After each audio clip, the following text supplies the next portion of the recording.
Texas Department of Public Safety.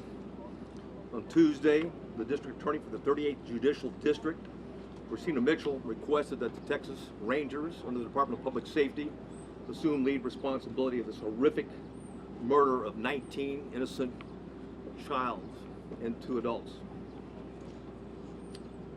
Our goal today is to provide the parents, the community of Uvalde, the public, as much information as we can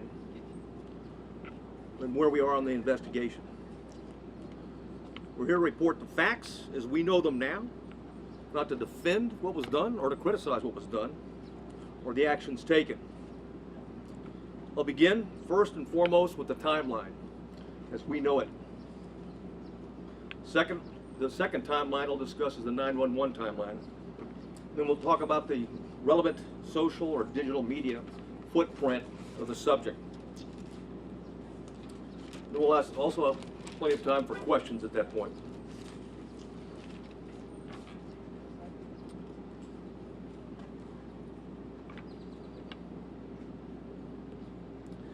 At 11:27, we know from video evidence, at 11:27, the exterior door suspected of where we knew the shooter entered, Ramos, was propped open by a teacher. 11:28, the suspect vehicle crashes into the ditch, as previously described. The teacher runs to the room 132 to retrieve a phone, and that same teacher walks back to the exit door, and door remains propped open. There were 2 males, as reported by Regional Director Escalon yesterday. There were 2 males at a funeral home that when he heard the crash, they went to the crash scene. When they arrived at the crash scene, before they got there, they saw a man with a gun exit the passenger side with a backpack, and they immediately began running. Ramos began shooting at him. Did not hit him.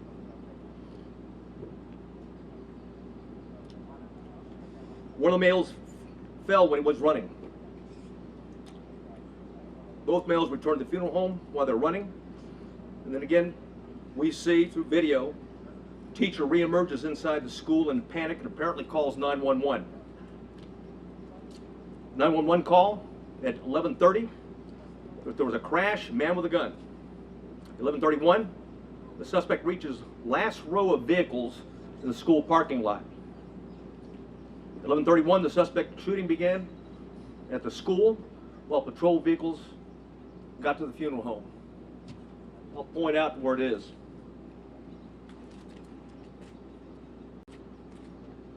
Crashed vehicles over here.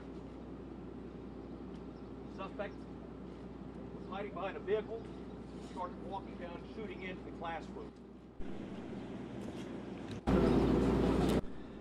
There was discussion early on that an ISD, consolidated ISD for Uvalde, had officer, was a resource officer and had confronted the suspect. That did not happen, as R.D. Escalon talked about yesterday. It was certainly stated in preliminary interviews, but often these preliminary interviews and a cursory walkthrough doesn't reveal the type of information, and certainly, police officers, like anyone else, under stress, sometimes witnesses get it wrong. But the bottom line is that officer was not on scene, not on campus, but had heard the 911 call with a man with a gun, drove immediately to the area, sped to what he thought was the man with a gun, to the back of the school, what turned out to be a teacher, and not the suspect. In doing so, he drove right by the suspect, who was hunkered down behind a vehicle, where he began shooting at the school.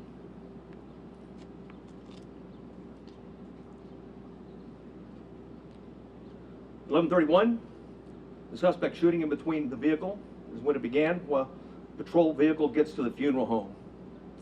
Multiple shots are fired outside the school at 11:31. Patrol car accelerates into the parking lot, drives by the shooter. That's exactly what I was talking about. It was the ISD officer at that time. He passes, then leaves the camera view. There's multiple shots fired at the school at 11:32, at 11:32:27, at 11:32:36. And at 11:33 is when the suspect entered the school at the door that I'm pointing to now. At 11:33, the suspect begins shooting into room 111 or 112. It's not possible to determine from the video angle that we have at this point in time. We do know this, that he shot more than 100 rounds based on the audio evidence at that time, at least 100 rounds. He entered at 11:33, or 11:33, he started shooting in the classrooms, 111 and 112. And 11:35, 3 police officers entered the same door as the suspect entered. All 3 of those police officers worked for the Uvalde Police Department.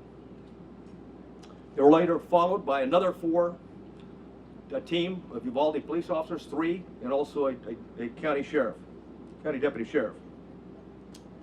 So a total of 7 officers were on the scene. The 3 initial police officers that arrived went directly to the door, and 2 received grazing wounds at that time from the suspect while the door was closed.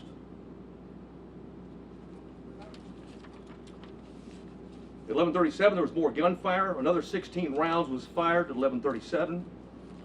1 at 11:37 and 16 seconds, 11:38, 11:40, 11:44. At 11:51, a police sergeant and USB agents started to arrive.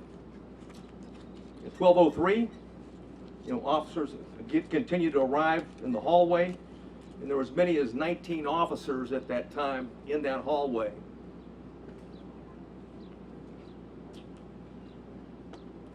At 12:15, we know that BORTAC members arrived.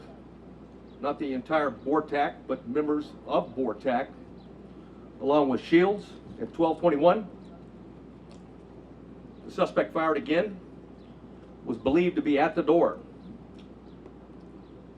At 11:21, law enforcement moved down the hallway.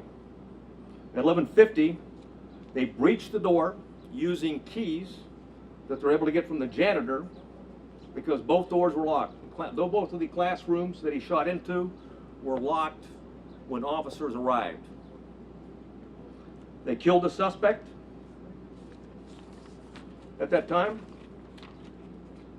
And now I'd like to go over the 911 timeline.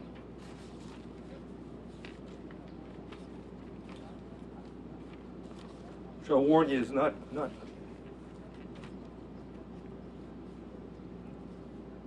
it's better that I read it than you listen to it.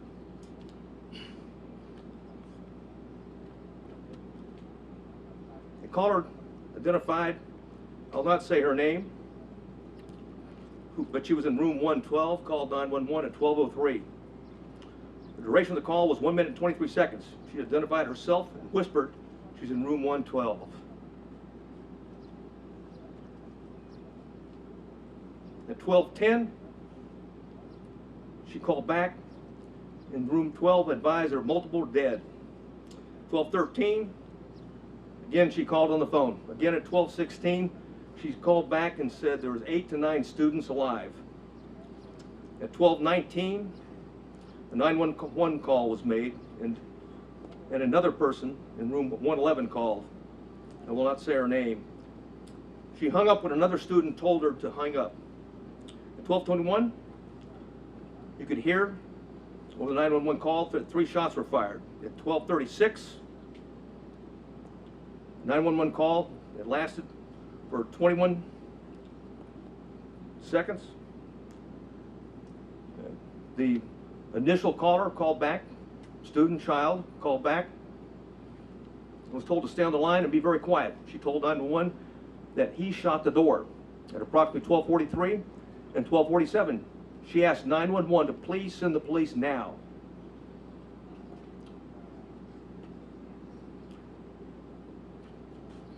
At 12:46, she said that she could hear the police next door. At 12:50, shots are fired. They can be heard over the 911 call. And at 12:51 is very loud and sounds like the officers are moving children out of the room. At that time, the first child that called was outside before the call cuts off.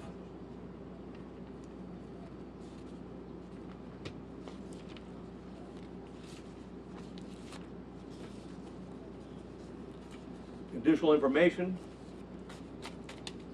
that we have is that there are 58 total magazines at the school related to the crime scene. 11 of those magazines were inside the school. 3 were on the suspect's body. 2 in room 112. 6 inside room 111, 5 were on the ground, 1 was in the rifle. There were 32 magazines outside the school, but on school property, 1 just outside the school building and 31 in the suspect's backpack that he did not take into the classrooms with him. There was 15 magazines at the crash site. There were 2 magazines at the suspect's residence for a total of 60 magazines. He had purchased and had a total of 1,657 total rounds of ammunition. 315 of those rounds were inside the school. 142 of those were spent cartridges. 173 were live rounds. 922 were outside of the school, but on school property. 22 of those were spent cartridges. 900 were live rounds. 422 were at the crash site. 22 were spent cartridges. 420 of those were live rounds. There's 35 spent law enforcement cartridges total in the school. 8 of those were in the hallway. 27 were inside the classroom. 111 where the suspect was killed.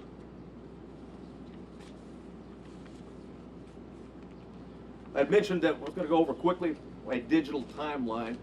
One of the things we talked about early, and I want to correct something that was said early on in the investigation, is that he posted, okay, on Facebook publicly that he was going to kill that he was going to shoot his grandmother, and secondly after that he was going to, that he had shot her, and the third that he was going to go shoot up a school. That did not happen. It was actually on a message. It was a Facebook application, messenger application to somebody else that he had a conversation with. We know that through his digital media footprint, and I'll just do it by date time, that Ramos asked his sister to help him buy a gun. She flatly refused. That was in September of 21. I'll avoid some of these and get to he had Instagram, a 4-group chat, and it was discussed that Ramos being a school shooter. That was on February 28th of 2022. On March 1st of 2022, there was an Instagram he had with 4 people. It was a chat. He discussed him buying a gun. On March 3rd, 2022, there was another 4-person chat. Quotations, word on the street is you are buying a gun. Ramos replied, just bought something. RN.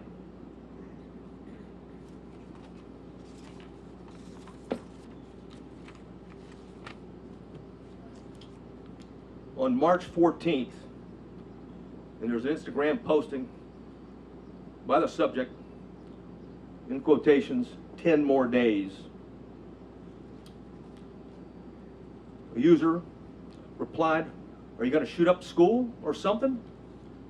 The subject replied, no, and stop asking dumb questions and you'll see.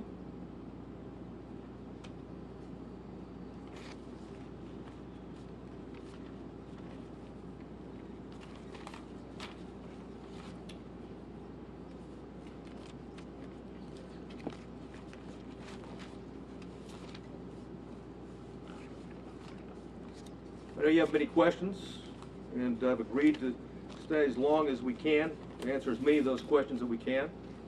If I can't answer it because we don't know definitively right now, I'll simply say that.